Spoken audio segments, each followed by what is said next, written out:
Halting 2-3 రోజుల నుంచి కూడా వాళ్ళకు ఆ రెంట్ కట్టడం ఇవన్నీ. దాంతో పాపం రైతులందరికీ కూడా వాళ్ళకి అన్నం లేకుండా నీళ్లు లేకుండా ఇబ్బంది పరిస్థితులు ఉన్నప్పుడు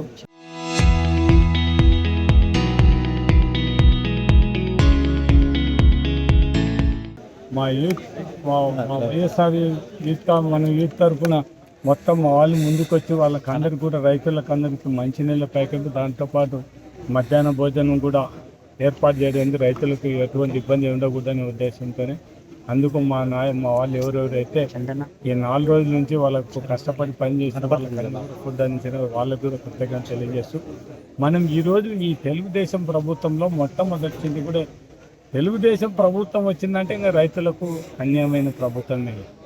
ఒకసారి అదే జగనన్న గవర్నమెంట్లో పండించిన పంటకు ప్రతి ఒక్కరు కూడా గిట్టుబాటు ధర ఇచ్చినాం. పండించిన ప్రతి ఒక్క పంట కూడా కొనడం జరిగింది మనం ఆర్బికేల ద్వారా కానీ దీని ద్వారా.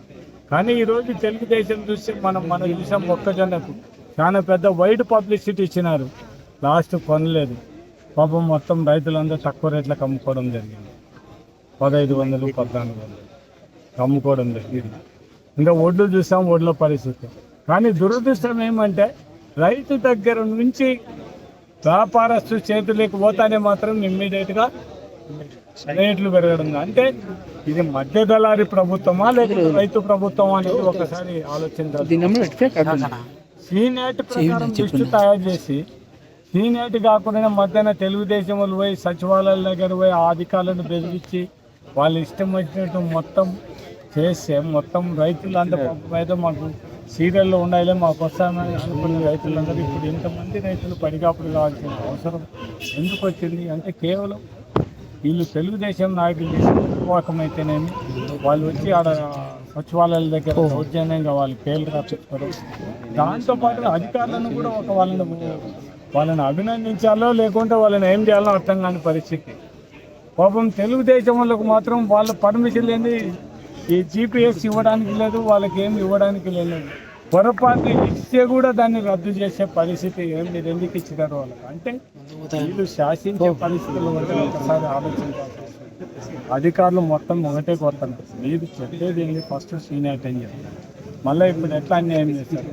మొత్తం మా డిమాండ్ ఒకటే. ఈరోజు కలెక్టర్ గారిని అందరినీ కూడా కోరేది ప్రతి ఒక్క రైతు పండించిన పంట ఇప్పుడు ఈ క్రాప్ బుకింగ్ చేసిన ప్రతి ఒక్క రైతు ఇప్పుడు గడువులు కానీ 12 కానీ ఈ నంద్యాల జిల్లాలో ఎక్కడెక్కడ ఉన్నాయో వాళ్ళందరికీ కూడా ప్రతి ఒక్క రైతుది కూడా కొనాలి, ఇమ్మీడియట్గా ఖచ్చితంగా కొనాలని మేము డిమాండ్ చేయడం జరుగుతుంది.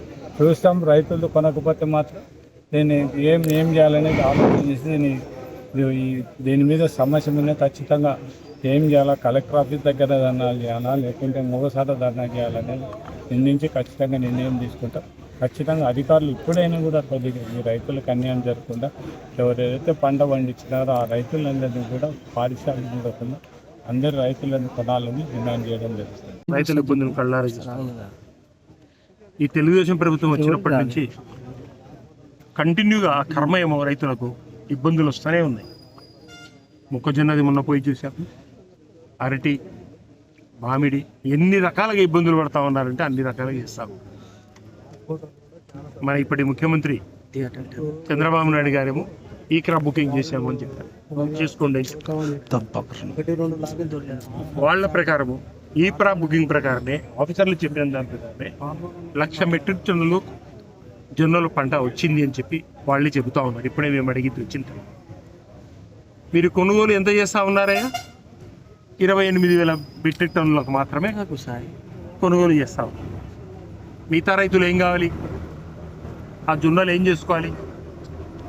ఏ రకంగా మీరు మద్దతు ధర అని చెప్పారు, తీసుకుంటామని చెప్పారు, మళ్ళీ ఈ రకంగా చేస్తారు. ముఖ్యమంత్రి గారు అయితే ప్రతి గింజ కొనుగోలు చేస్తామని చెప్పేసి ఊకతంపుడు వాగ్దానాలు, ఊకతంపుడు స్పీచ్లు తప్ప చేసింది ప్రాక్టికల్గా ఈ రకంగా ఉంది. ఆ 8,000 ఎకరాల్లో 8,000 టన్నుల్లో కూడా ఏం చేస్తూ ఉన్నారు?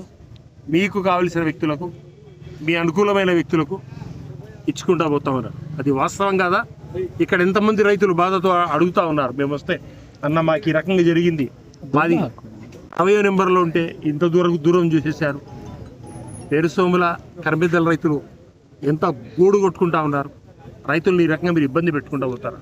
2 రోజులు 3 రోజుల నుంచి ట్రక్కులు లైన్లో నిలబడి అన్నాహారాలు మారి ఈ ఎండల్లో కూర్చొని వాళ్ళకు బాడీలు ఇచ్చుకుంటా ఏ రకమైన ఇబ్బంది. ఇది మీ ప్రభుత్వం రైతులకు చేసే మంచి. మళ్ళీ అక్కడ మీకు కావలసిన వ్యక్తులకు మాత్రమే ఇవ్వడం జరుగుతూ ఉంది. బాబు రైతుల్లో ఆశ్చర్యకరంగా మాకు అనిపిస్తూ ఉంది, తెలుగుదేశం రైతు ఒకడు, వైఎస్ఆర్సీపీ రైతు ఒకడు ఉంటాడా? రైతు ఇప్పుడే సరైన రేట్లు దొరక్క యూరియా కష్టాలతో పంటకు రేటు రాక ఇబ్బంది పడి నష్టపోతూ ఉన్నాడు.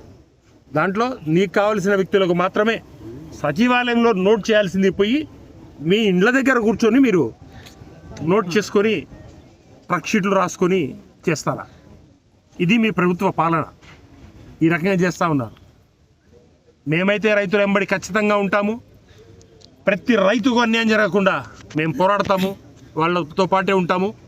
ఖచ్చితంగా ఈ 28,000 మెట్రిక్ టన్నులను ఖచ్చితంగా పెంచి ఇక్కడ ఉండే రైతులకు అందరి దగ్గర ఉన్న జొన్నలను కూడా తీసుకోవాలి.